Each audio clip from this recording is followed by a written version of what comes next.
Halo teman-teman, perkenalkan saya Andi. Saya seorang praktisi HRD dan juga career coach.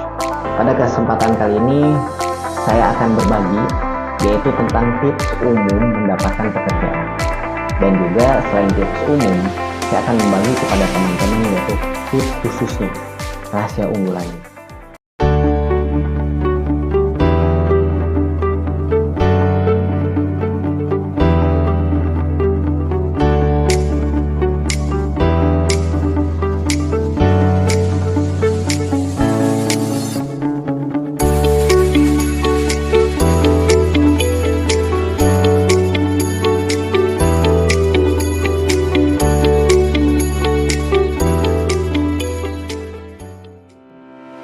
Oke, di dalam tips umum, saya membagi 3 hal.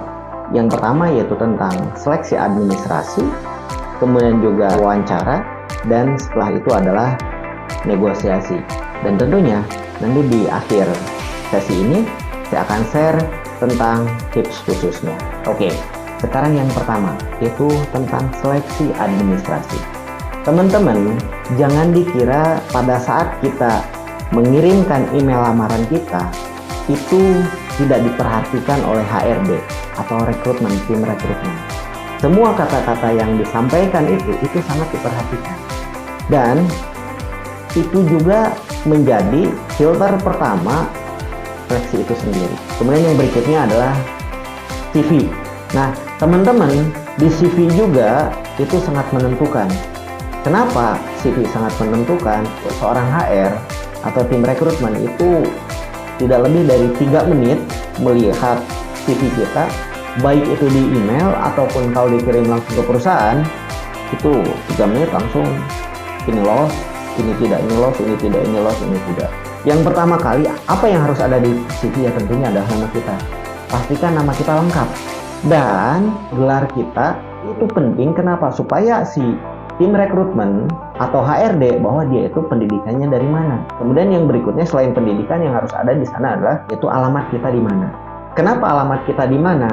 Karena ada perusahaan-perusahaan tertentu dia juga mensortir melalui alamat. Kenapa? Karena ketika alamatnya terlalu jauh, dia juga mungkin akan kurang dipertimbangkan. Kenapa kurang dipertimbangkan? Karena bisa jadi datanya terus nih tiap hari.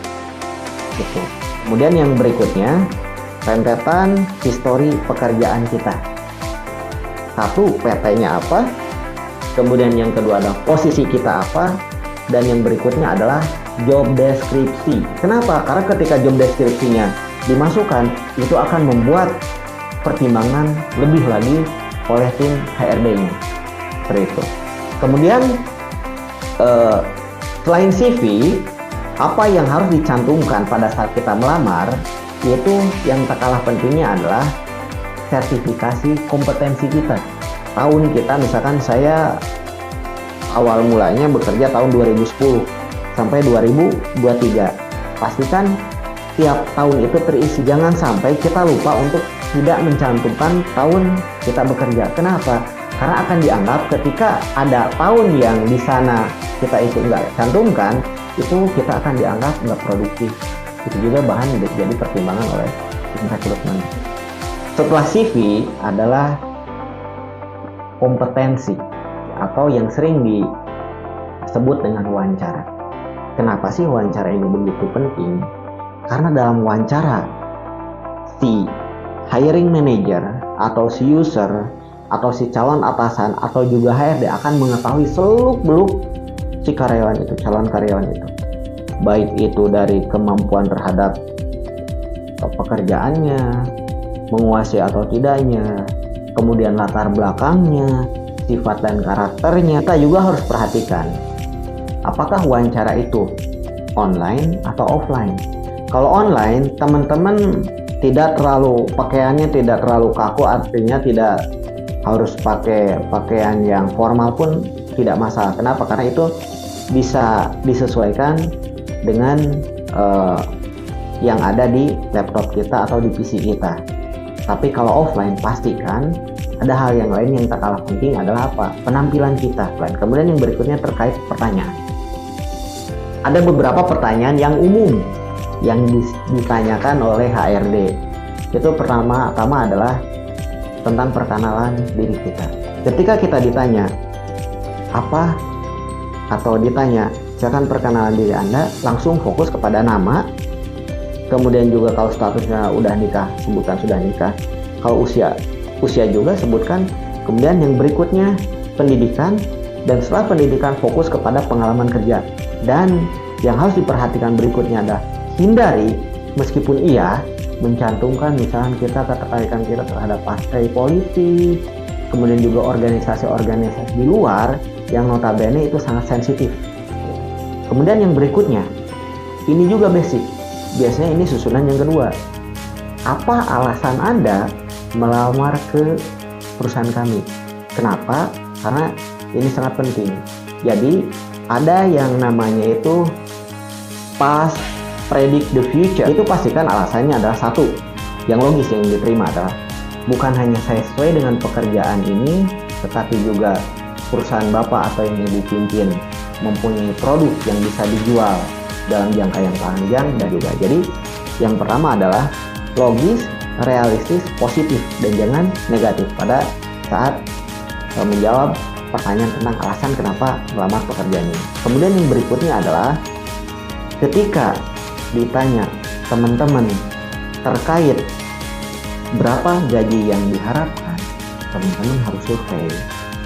Pastikan teman-teman jangan menyampaikan disesuaikan aja sesuai dengan aturan perusahaan. Kenapa? Karena ketika berapapun saya terima, artinya apa? Kita tidak memiliki bargaining position, atau nilai jual kita atau kompetensi kita lemah atau kurang, sehingga bisa dikategorikan bahwa kandidat demikian nanti ketika sudah menjadi seorang pemimpin, dia mudah sekali untuk bernegosiasi dan tidak punya pendirian yang kuat atau karisma yang kurang.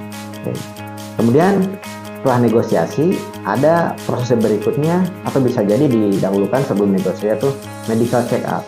Untuk medical check up itu simpel sekali, pastikan saja sebelum medical check up itu istirahat yang cukup. Biasanya ini juga sangat umum, tim HRD minimalnya 8 jam sebelum itu, pastikan istirahat yang cukup. Kemudian juga jangan makanan-makanan yang jelek terhadap kesehatan kita. Dan juga kalau misalnya teman-teman yang merokok, dikurangi rokoknya. Dan khususnya bagi yang suka alkohol. Itu tentang tips umum mendapatkan pekerjaan. Satu, administrasi, email CV, kemudian juga kompetensi, yaitu wawancara, kemudian yang berikutnya negosiasi, dan ini tips khususnya. Ini berdasarkan observasi saya, yaitu ada tips khusus, ada rumus, yaitu 100, 10, dan 1. Apa yang dimaksud 100 adalah 100 lamaran pekerjaan yang kita lamar. Jadi kita sudah melamar ke 100 perusahaan. 10 artinya itu kemungkinan hanya 10 perusahaan yang mereview CV kita, lamaran kita. Dan 1 artinya itu adalah apa? Yang bisa jadi memanggil kita dan bisa jadi jebol. Dan tipsnya adalah jangan lupa bahwa ketika kita mencoba, resikonya 2, yaitu kita lulus dan kita tidak. Tetapi ketika kita tidak melamar sama sekali, resikonya cuma satu-satunya, yaitu kita nggak akan pernah lulus dan mendapatkan pekerjaan apa yang kita impikan untuk kesejahteraan dan impian kita di masa yang akan datang. Saya Andi, terima kasih telah menonton video saya. Jangan lupa beri dukungannya dengan cara likes, komen, dan subscribe. Bila ada pertanyaan, silahkan tinggalkan di kolom komentar di bawah ini. Dan sampai jumpa di video-video saya selanjutnya.